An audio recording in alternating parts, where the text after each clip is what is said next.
ব্যবসা বাণিজ্যের বিশ্লেষণ নিয়ে ডিবিসি নিউজের নিয়মিত আয়োজন ইসলামিক ব্যাংক চালি খাতায় স্বাগত জানাচ্ছি আমি রিফাত ইসনোভা। দেখা হয়নি চক্ষু মিলিয়া, ঘর হতে শুধু দুপা ফিরিয়া। রবীন্দ্রনাথের এই কবিতার মতোই বাংলাদেশের তৈরি পোশাক আজ সুদূর ইউরোপ আমেরিকার বাজারে পৌঁছে গেলেও তার উপস্থিতি এখনও সীমিত রয়ে গেছে পার্শ্ববর্তী পাকিস্তানে। শুল্ক অশুল্ক বাধা, ব্যাংকিং চ্যানেলের জটিলতা, রাজনৈতিক অনাস্থা, এর সব কিছু মিলিয়ে সম্ভাবনা থাকা সত্ত্বেও পাকিস্তান আমাদের বড় বাজার হয়ে উঠতে পারেনি। এখন একটি বড় প্রশ্ন রয়েছে, বাংলাদেশের পরিবর্তিত রাজনৈতিক পরিবেশ এবং নতুন সরকারের পররাষ্ট্র নীতি কি পাকিস্তানের সঙ্গে বাণিজ্যের নতুন দিগন্ত খুলতে পারবে? এসব নিয়েই আজ আমাদের টালিখাতার আলোচনা। পাকিস্তানের রপ্তানি বাড়াতে বাধা কি? আলোচনা করতে আজকে অনলাইনে আমাদের সাথে যুক্ত আছেন বিকেএমই এর সভাপতি মোহাম্মদ হাতেম এবং ইস্ট ওয়েস্ট ইউনিভার্সিটির অর্থনীতি বিভাগের সহকারী অধ্যাপক পারভেজ করিম আব্বাসী। আপনাদের দুজনকে স্বাগত জানাচ্ছি। ধন্যবাদ। শুরুতে আমি একটু যেতে চাই জনাব হাতেম আপনার কাছে। আপনি তো পোশাক শিল্পের সাথে অনেকদিন ধরেই আছেন। পাকিস্তান আমাদের তৈরি পোশাকে উচ্চ শুল্ক বসায়, আপনার কাছে একটু জানতে চাচ্ছি, এটি কি আসলে রপ্তানিতে মূল বাধা নাকি এর বাইরেও কোনো প্রতিবন্ধকতা আপনাদের ফেস করতে হচ্ছে? আমার মনে আছে 1992 সালের দিকে বা 93 সালের দিকে আমি পাকিস্তান থেকে সুতা এনেছিলাম $3.20 করে পার কেজি, ওই সময় আমি এনেছিলাম। তো এরপর থেকে পাকিস্তানের সাথে আমাদের কিন্তু কোনো বাণিজ্য, ওই সময় 90-এর দশকের ওই সময়টা কিছু সুতা পাকিস্তান থেকে আসতো, কিন্তু এরপরে আর আমাদের সাথে আসলে কোনো পাকিস্তানের কোনো ব্যবসা বাণিজ্য বা কোনো কিছু নাই, টোটালি বন্ধ হয়ে আছে। এবং দীর্ঘদিনের এই আমাদের যে পোশাক শিল্প আজকে এতদূর এগিয়েছে, এর মধ্যে পাকিস্তানের সাথে আমাদের তেমন কোনো খুব একটা সম্পর্ক ছিল না, এখনো নেই। এবং এটা আপনি যেটা শুরুতে বলছিলেন, অনেকটা রাজনৈতিক কারণ, আবার কিছুটা হচ্ছে অনাস্থার কারণ। এই দুইটা কারণেই মূলত আমাদের সাথে এই দূরত্বটা তৈরি হয়েছিল। তো রিসেন্টলি রাজনৈতিকভাবে কিছুটা দূরত্ব কমে গেলেও আস্থার জায়গাটা কিন্তু এখনো পুরোপুরি তৈরি হয়নি। যদিও আমাদের বেশ কিছু বন্ধু বান্ধব আছেন, ব্যবসায়ী, শীর্ষ ব্যবসায়ী পাকিস্তানের, যাদের সাথে ইন্টারন্যাশনাল ফোরামে আমাদের প্রায় দেখা সাক্ষাৎ হয়। যেমন আমি ইন্টারন্যাশনাল অ্যাপারেল ফেডারেশনের আমি যখন বোর্ড মেম্বার ছিলাম, তখন পাকিস্তানের মিস্টার এজাজ খুকর, হি ইজ খুব powerful member in international apparel federation, তার সাথে রেগুলারই আমার সাথে এখনো যোগাযোগ আছে। আর রিসেন্টলি আফগানিস্তান, পার্শ্ববর্তী দেশ আফগানিস্তানও কিন্তু এগিয়ে আসছে। এবং আফগানিস্তানের একটা ডেলিগেশন কয়েকদিন আগে আমার বিকেএমই অফিসে আসছিলেন, এবং তারা আমাদেরকে ইনভাইট করছেন যে তারা তাদের অ্যাপারেল ইম্পোর্টটা করে ইন্ডিয়া থেকে এবং চায়না থেকে, তো তারা এখন এটা বাংলাদেশ থেকে নিতে চায়। এবং পাশাপাশি তাদের যে পণ্য, রপ্তানিযোগ্য পণ্য আছে, সেটাকেও বাংলাদেশে রপ্তানি করা যায় কিনা সেগুলো নিয়েও তারা একটা দ্বিপাক্ষিক আলোচনা চাচ্ছে, এবং আমাদেরকে ইনভাইট করেছেন যে আমরা যেন তাদের এখানে একটু যাই। তো এই হচ্ছে মানে মূল বিষয়টা। পাকিস্তানে আসলে আমাদের ব্যবসা বাণিজ্য বাড়ার সুযোগ আছে, কিন্তু ওই জায়গাটা আমাদের আনটাচ রয়ে গেছে এতদিন যাবত। আমি তো জনাব পারভেজ করিম আব্বাসী আপনার কাছে যেতে চাচ্ছি। আমরা দেখেছি 2023-24 অর্থ বছরের কথাই যদি আমরা ধরি, বাংলাদেশ থেকে পাকিস্তানের রপ্তানি প্রায় আপনার 780 মিলিয়ন, এবং মূলত তৈরি পোশাক এবং পাটজাত যে পণ্যগুলো রয়েছে সেগুলোর কিন্তু মোটামুটি একটি ভালো চাহিদা রয়েছে সেসব দেশে। কিন্তু একটি বড় বিষয় হচ্ছে বাংলাদেশের পোশাকে পাকিস্তানের শুল্ক 25-30%, অথচ চীন বা তুরস্ক এই দেশগুলোতে যদি আমরা ধরি তাহলে তুলনামূলকভাবে কিন্তু অনেক কম শুল্কে প্রবেশ করছে। আপনার কাছে একটি প্রশ্ন, যেমনটি আমি বলছিলাম যে শুল্ক বড় বাধা, সেটা ঠিক আছে, কিন্তু আরও দুটি বিষয় এখানে উঠে এসেছে, রাজনৈতিক এবং অনাস্থার বিষয়টি। এই অনাস্থার বিষয়টিকে আপনি কিভাবে দেখছেন? আস্থা ফিরিয়ে আনার উপায়টা কি?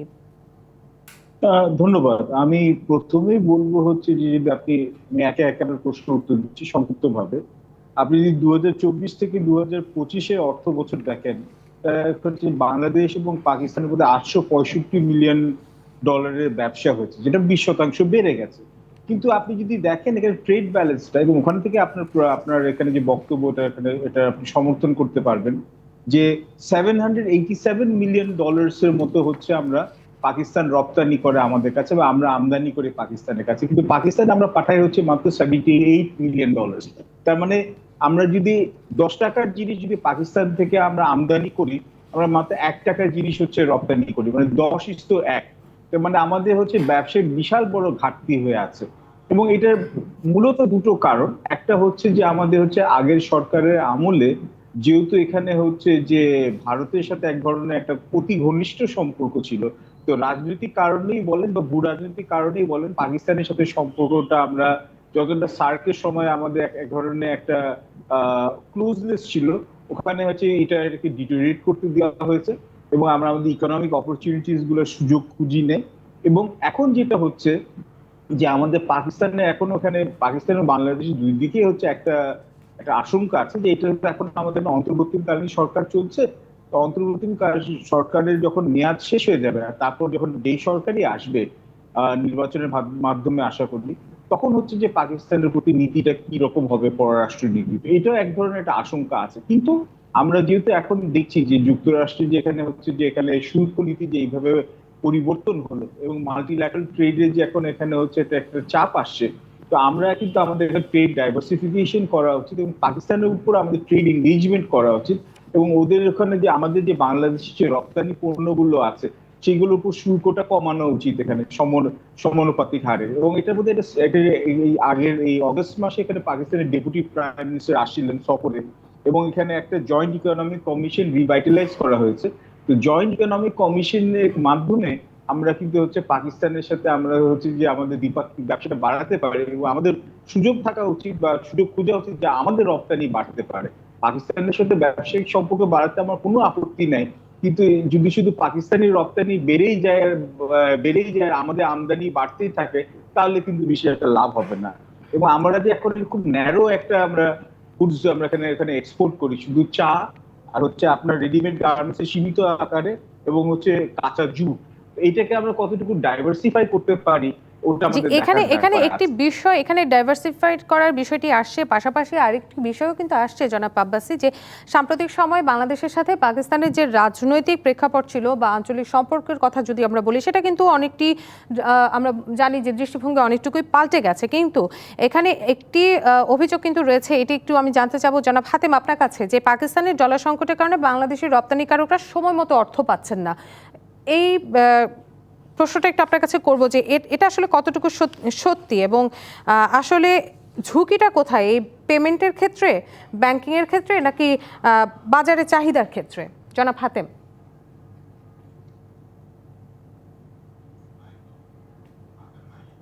আচ্ছা জনাব হাতেম আমাকে শুনতে পাচ্ছেন না? আমি একটু এই প্রশ্নটি করতে চাই জনাব আব্বাসী, আপনার কাছে একটু যাচ্ছি, আসলে সমস্যাটা কোথায়, পেমেন্টের ক্ষেত্রে সমস্যা?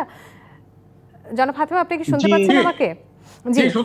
জি, আপনি হয়তো প্রশ্নটিও শুনতে পেরেছেন। আপনার কাছে একটু জানতে চাবো যে পাকিস্তানি ক্রেতাদের সঙ্গে বাংলাদেশের ব্যবসার সবচেয়ে বড় ঝুঁকিটা আসলে কোথায়, পেমেন্টের ক্ষেত্রে, ব্যাংকিং এর ক্ষেত্রে, না চাহিদার ক্ষেত্রে? কারণ আমি যেমনটি বলছিলাম যে পাকিস্তানের ডলার সংকটের কারণে বাংলাদেশের রপ্তানিকারকরা সময় মতো অর্থ পাচ্ছে না, এরকম একটি এই ধরনের কোনো অভিযোগ আমাদের কাছে আসেনি যে ডলার সংকটের কারণে পেমেন্ট পায় নাই, এই ধরনের অভিযোগ আমাদের কাছে আসেনি কখনো। সুতরাং এই ধরনের অভিযোগ আছে কিনা তা আমি জানি না, তবে যেটা আমাদের হয়েছে আসলে অন্য জায়গায়, এই যে সংকট হয়েছে রাশিয়ার সাথে, ওইখানে কোনো সংকট নেই, বা বিজনেসও আমাদের সাথে ওরকম ছিল না যে এই ধরনের কোনো সংকট আছে কিনা সেটা বোঝার মতো। তাহলে সমস্যাটা কোথায় হচ্ছে আপনার? সমস্যাটা চাহিদার ক্ষেত্রে যেমনটি বলছিলাম আমরা, যে ডাইভার্সিফিকেশন করতে পারছি না, ডাইভার্সিফাইড হচ্ছে না পণ্যগুলো, সেটাই কি মূল সমস্যা এখন? না, পাকিস্তানে কিন্তু পোশাক রপ্তানি, বা আমরা যদি আমাদের সাইডকেই বলি, পোশাক রপ্তানির খুব একটা তেমন সুযোগ আছে বলে আমাদের জানা নেই।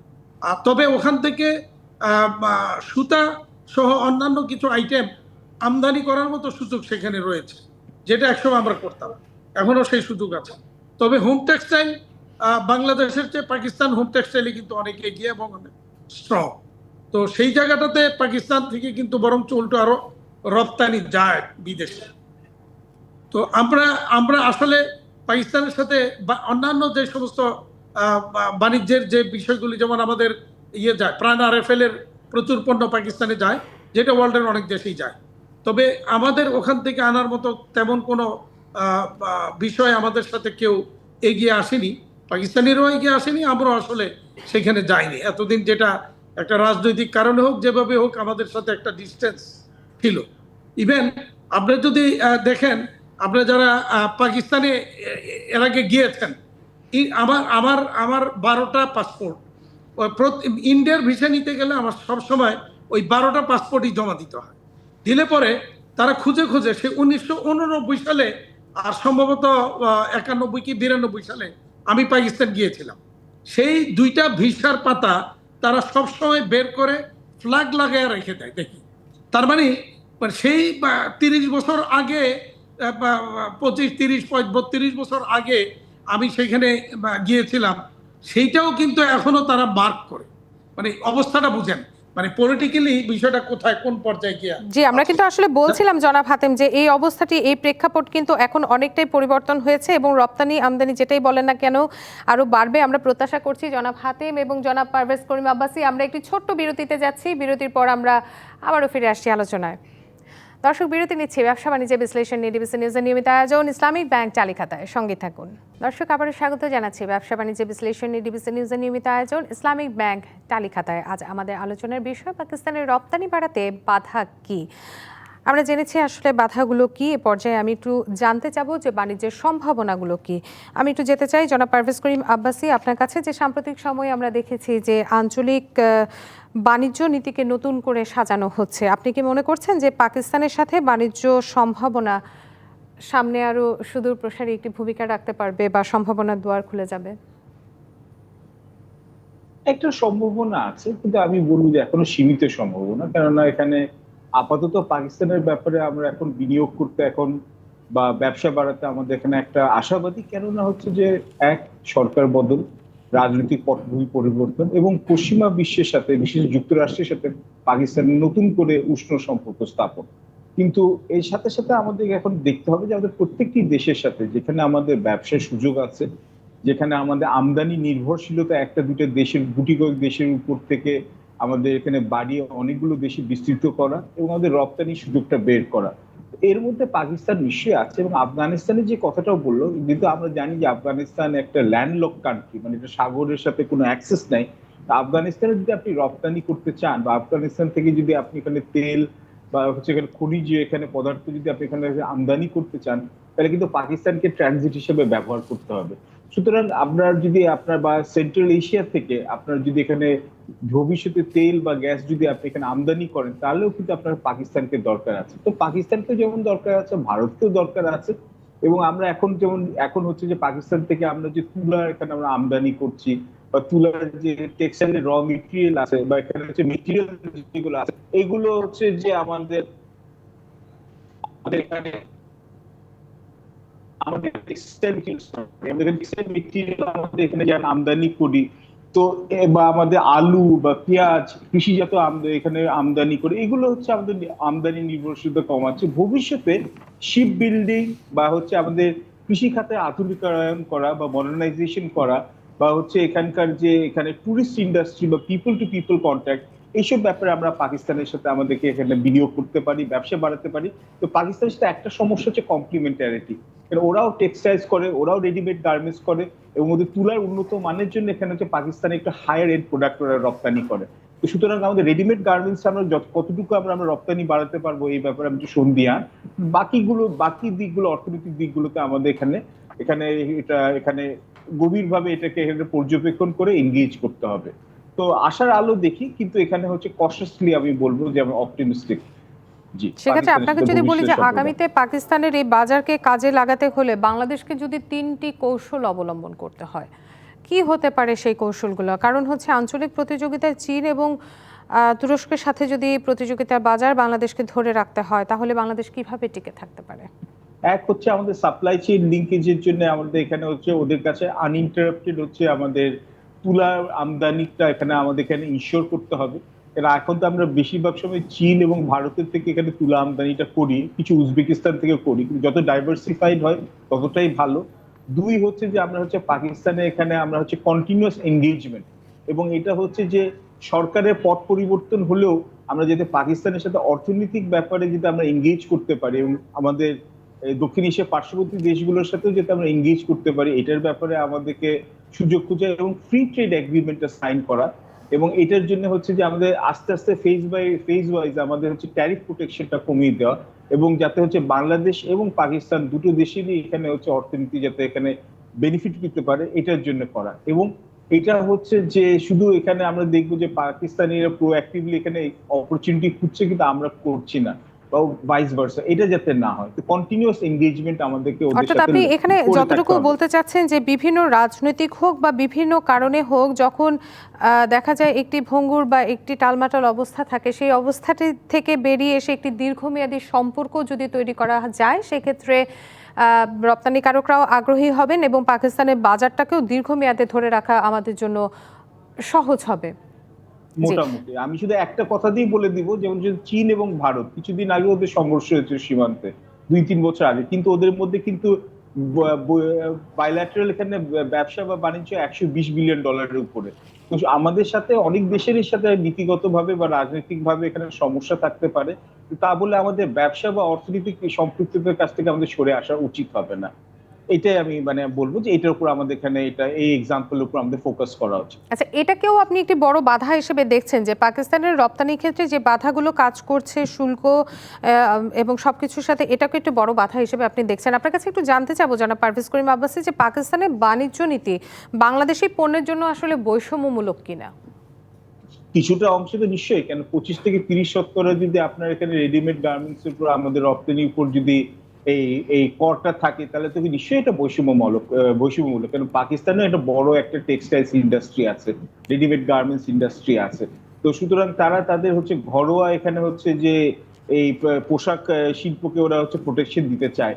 এবং আমাদের মধ্যে এখানে কিছু কিছু প্রোডাক্টের উপর এখানে হচ্ছে পাকিস্তান সবগুলো দেশের জন্যই এখানে হচ্ছে যে আমাদের ট্যারিফের মাত্রা বেশি আছে। তো তার জন্য বলবো যে আমাদের এখানে মিউচুয়াল এখানে ট্রেড নেগোসিয়েশন দিয়ে করা হচ্ছে। তো এর জন্য জয়েন্ট ইকোনমিক কমিশন যেটাকে রিভাইটালাইজ করেছেন শেষ 2005 সালে, যেটা লাস্ট মিটিং হয়েছিল এখন হলো, ওইটাকে এখানে চাঙ্গা করে রিভাইটালাইজ করে আমাদের কন্টিনিউয়াস ইকোনমিক এনগেজমেন্টে যাওয়া উচিত।